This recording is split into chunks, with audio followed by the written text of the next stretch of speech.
¿Y el mandito que había? Ahora.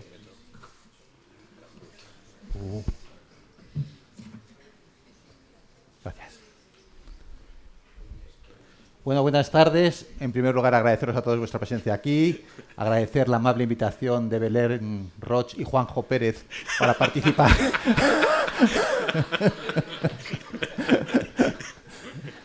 Bueno, y a lo largo de los próximos 15 minutos voy a hablar de la APO A pequeña del consenso que recientemente ha publicado la Sociedad Española de Arteriosclerosis. Bueno, en primer lugar, quise hacer un recuerdo especial a todas las víctimas de la reciente riada y también un reconocimiento especial a todas estas personas que han gastado tiempo del suyo para intentar hacerlo todo eso un poquito más ligero. Vaya por ellos este recuerdo.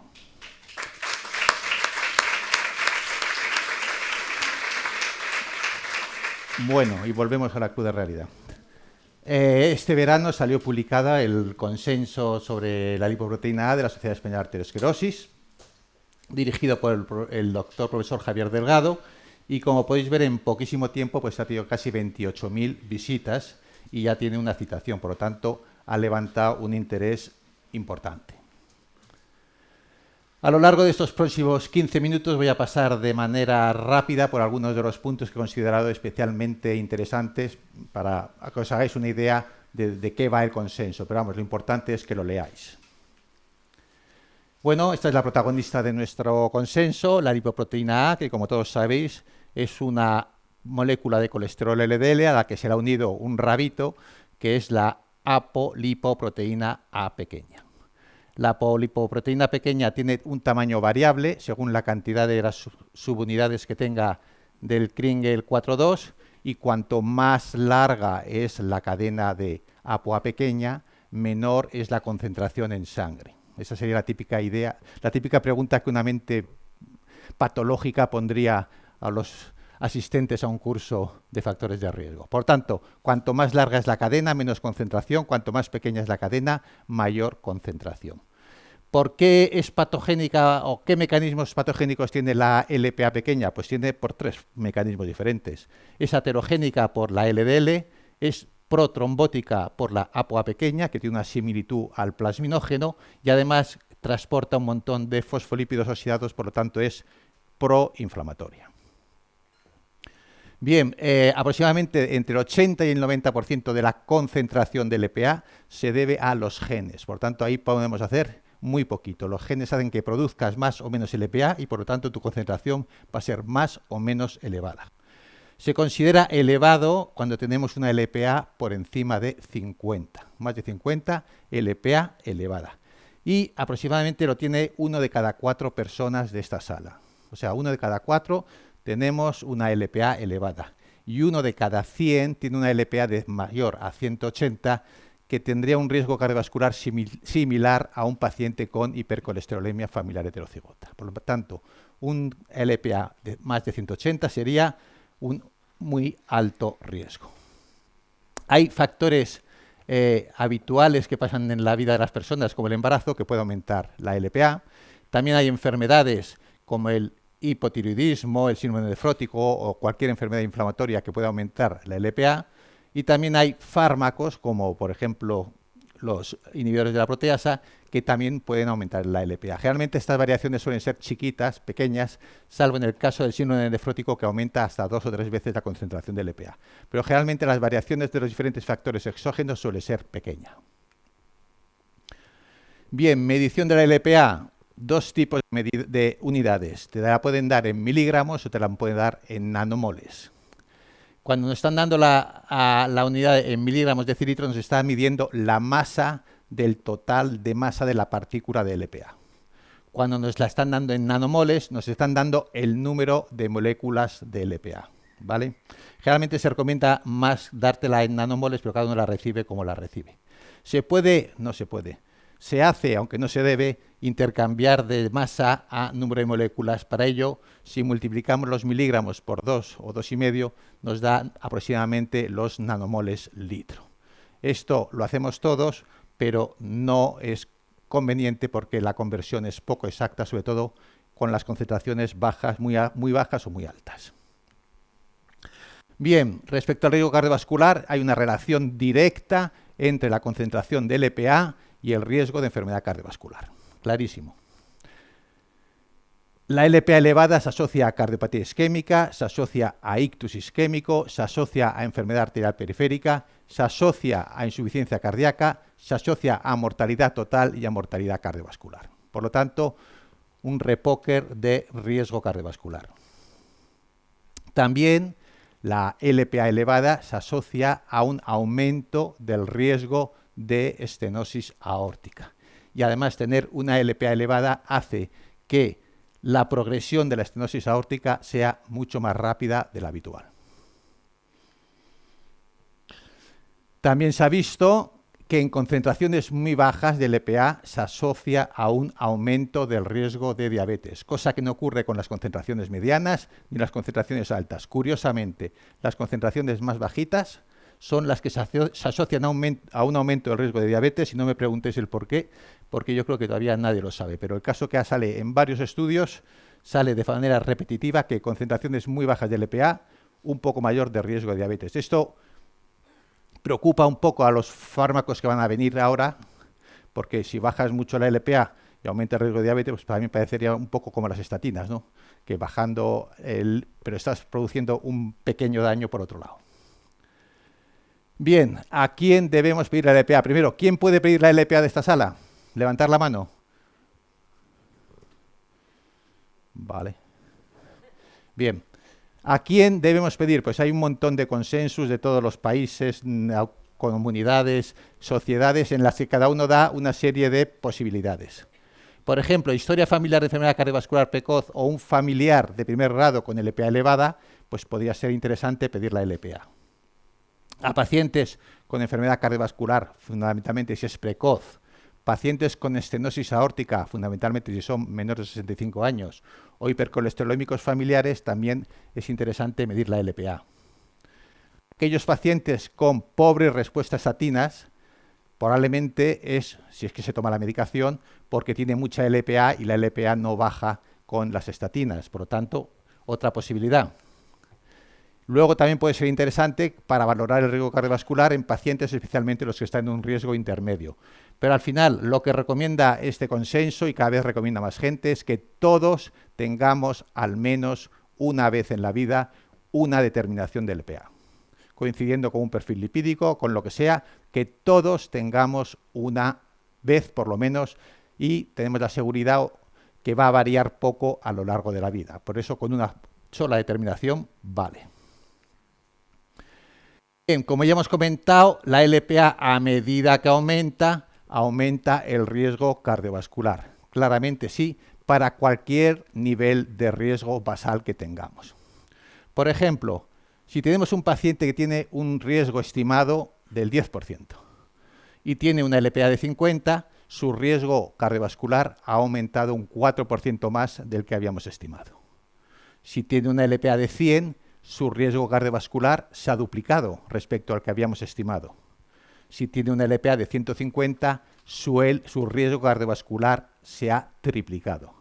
Por lo tanto, a todo paciente hay que reevaluar el riesgo cardiovascular una vez que tenemos la LPA, porque como podéis ver, da importantes saltos, sobre todo en los pacientes que la tienen elevada.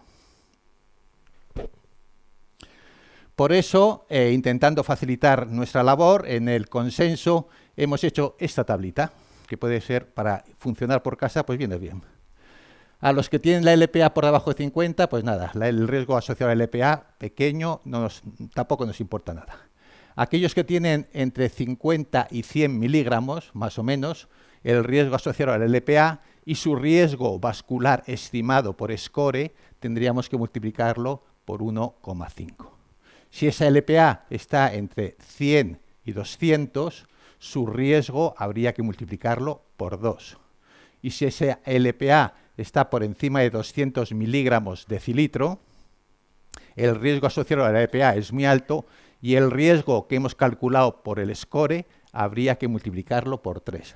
Por lo tanto, que os quede muy claro que a todos los pacientes hay que reevaluar, reestimar el riesgo cardiovascular estimado, añadiendo la LPA como una nueva variante.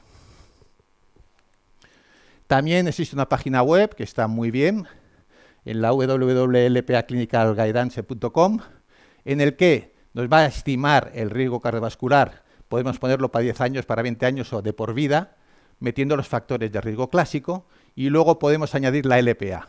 Y nos va a hacer cuánto aumenta el riesgo cardiovascular de esa persona al haber añadido la LPA. Te da un primer valor con los factores de riesgo clásico, en este caso sería 33%, pero al añadir la LPA, que en este caso eran 100 miligramos, el riesgo aumenta hasta el 52%. Por lo tanto, vamos a ver en esta página web cómo cambia el riesgo según la LPA. Y también nos va a decir cómo baja el riesgo según cuánto bajemos el colesterol LDL y según cuánto bajemos los milímetros de mercurio de la presión arterial sistólica. Por lo tanto, nos va a prever cuánto podemos bajar el colesterol y la presión arterial sistólica, y eso cuánto nos va a hacer reducir el riesgo cardiovascular estimado. Merece la pena ver la página, porque es muy práctica. Bien, además, cuando una persona tiene la LPA elevada y queremos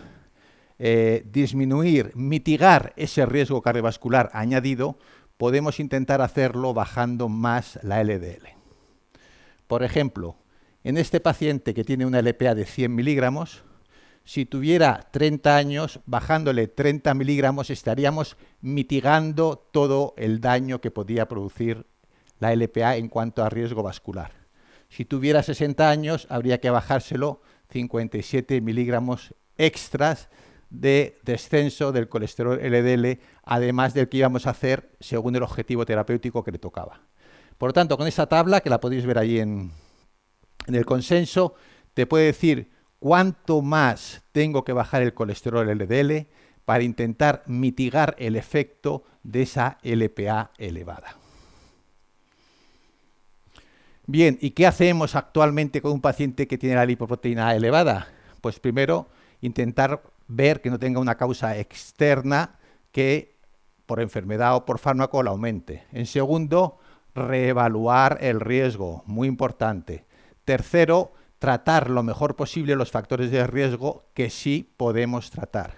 En cuarto lugar, intensificar el tratamiento hipolipemiante, porque ya hemos visto en esa tabla anterior que podemos mitigar el riesgo de la LPA bajando aún más el colesterol LDL. Quinto, utilizar fármacos que desciendan de la LPA, que por ahora no tenemos potentes. Y último, la duda de si añadir aspirina o no a los pacientes con LPA elevada en prevención primaria. Bueno, aquí tenéis hacia la izquierda los fármacos, algunos de los fármacos que utilizamos actualmente, y como podéis ver, por ejemplo, las estatinas aumentan la LPA un 10, un 20%. Los inhibidores de PCSK9 pues bajan la LPA un 25%. La féresis, haciéndole una féresis semanal al paciente, lo cual es poco cómodo y muy caro, pues consigues bajarle hasta un 35% la LPA. Y ya están viniendo ya 3 grupos de fármacos que producen descensos interesantes en la LPA. El obicetrapib es un inhibidor de la CETP oral, que puedes bajar la LPA un 40%, el oligonucleótidos antisentidos y RNAs de interferencia, que consiguen descensos del 80, del 90, del 95% de la concentración de LPA.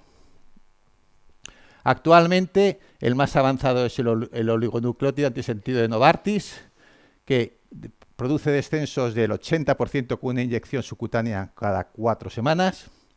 Y hay 3 RNAs de interferencia que están ya en fase 2-3, que con inyecciones anuales consigue descensos del 90-95% de LPA.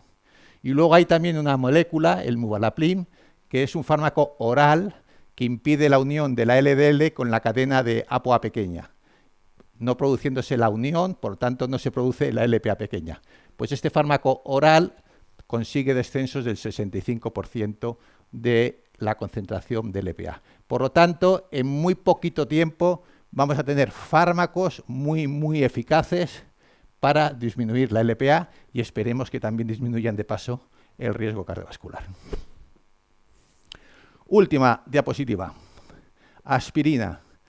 Actualmente tenemos 2 estudios observacionales que yo recuerde y un ensayo clínico también estudiado de forma retrospectiva, o sea, son todos retrospectivos, en el que se ve que la aspirina podía disminuir el riesgo en pacientes en prevención primaria con LPA elevada. Este ha sido publicado este año, estudio MESA, 6.600 sujetos, todos ellos están apareados por sus factores de riesgo, tienen 15 años de seguimiento y si nos paramos a mirar los sujetos que tenían la LPA elevada, podéis ver que tenían, los que tomaban aspirina a diario, tenían una reducción casi del 50% de eventos cardiovasculares.